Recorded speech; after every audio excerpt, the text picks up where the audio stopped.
আমাদের অভ্যুত্থান হয়েছে, বিপ্লব হয় নাই, আমাদের যুদ্ধ চলমান।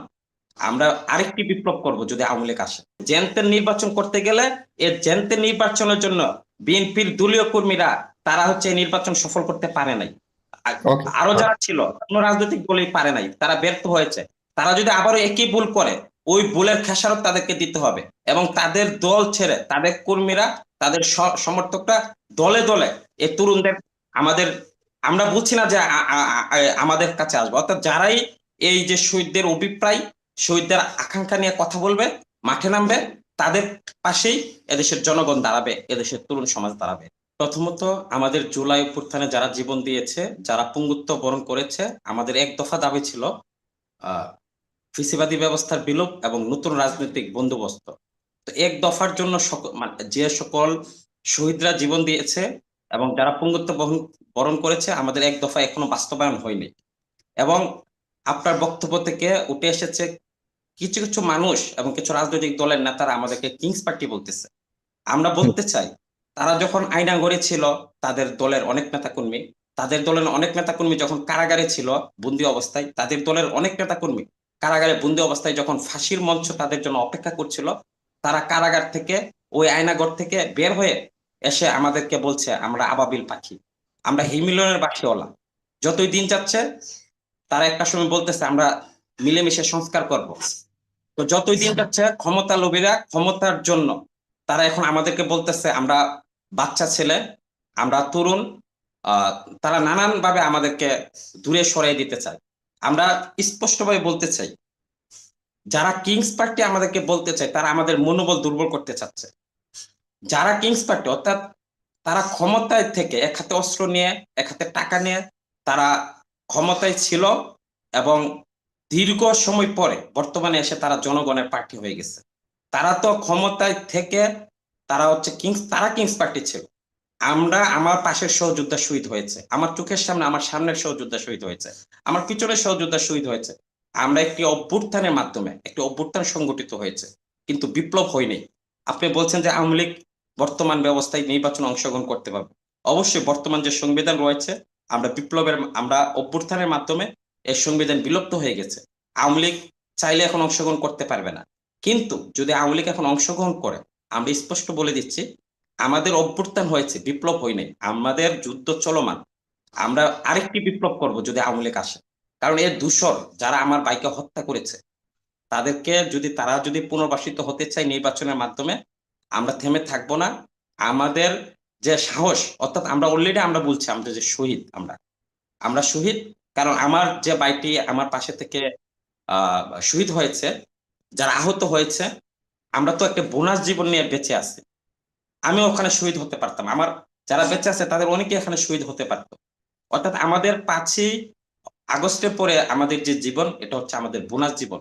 এই বোনাস জীবন আমরা এই দেশের জন্য, এই বাংলাদেশের পরিবর্তনের জন্য আমরা উৎসর্গ করতে চাই। আমরা স্পষ্ট বলে দিতে চাই, মহান মুক্তিযোদ্ধারা যারা যুদ্ধে অংশগ্রহণ করেছিল, তারা আমাদের মতো তরুণ ছিল।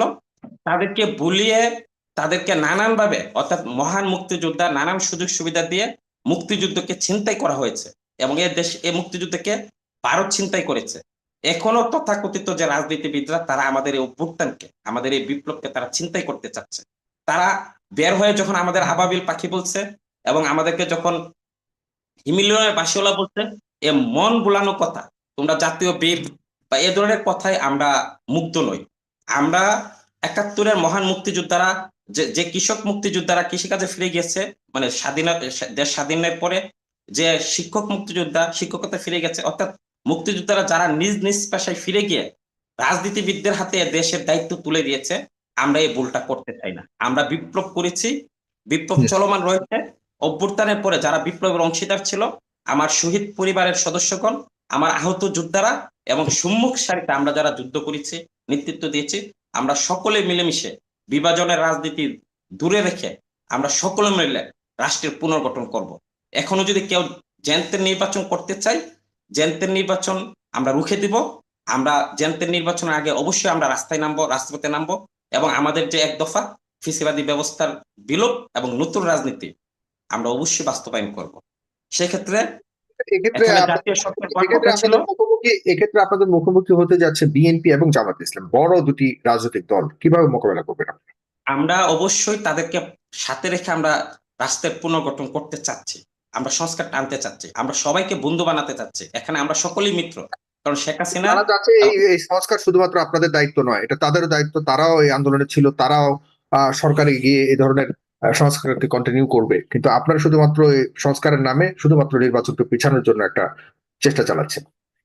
কারণ শহীদদের সাথে আমাদের একটা শপথ রয়েছে, যারা জীবন দিয়েছে তাদের সাথে আমাদের একটা শপথ রয়েছে, এই শপথের বাহিরে আমরা যেতে পারছি না। কিন্তু যারা ক্ষমতায় যাওয়ার জন্য যারা অনেকটা তারা দেশটা দখল করে রেখেছে বিভিন্ন চাঁদাবাজি দখলদারিত্বের মাধ্যমে, আমরা সকলেই জানি। আমরা কিন্তু সে জায়গায় নেই। আমরা আছি কিভাবে রাষ্ট্রকে আমরা উদ্ধার করব, অর্থাৎ বাংলাদেশ রাষ্ট্র গঠিত হয়নি।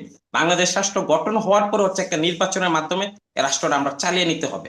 রাষ্ট্র ৭১ মানে গঠন হয়নি, ৪৭ হয়নি, আমরা ২৪ যদি না হয়, অর্থাৎ আমরা আপনার ৬৯-এর যে গণ অভ্যুত্থান হয়েছে, অভ্যুত্থান আসাদরা জীবন দিয়েছে, এখন ২৪-এর গণ অভ্যুত্থানে আবু সাইদ মুগ্ধরা জীবন দিয়েছে, আমরা আর জীবন দিতে চাই না। বারবার আমাদের এদেশের তরুণরা জীবন দিবে এদেশের জন্য, আমরা এই ধরনের ঘটনার সম্মুখীন আর হতে চাই না। আমাদেরকে স্পষ্টভাবে বলা হচ্ছে, আমরা যারা বিপ্লবে অংশগ্রহণ করেছি, আমাদের ফাঁসির মঞ্চ, আমাদের জন্য ফাঁসির দড়ি অপেক্ষা করছে। আওয়ামী লীগ ফিরে আসলে সবার আগে আমাদেরকে ফাঁসিতে ঝুলাবে। এজন্য আমরা বলতে চাই, আমরা আমাদের জীবনের কোনো নিরাপত্তা নেই। বাংলাদেশ রাষ্ট্রের বিদ্যমান সংবিধানে আমাদের নিরাপত্তা নেই এবং এর সংবিধান আমরা ছুঁড়ে ফেলে দিয়েছে। নতুন সংবিধানের জন্য, নতুন রাষ্ট্রের জন্য আমাদের লড়াই চলমান রয়েছে, চলমান থাকবে।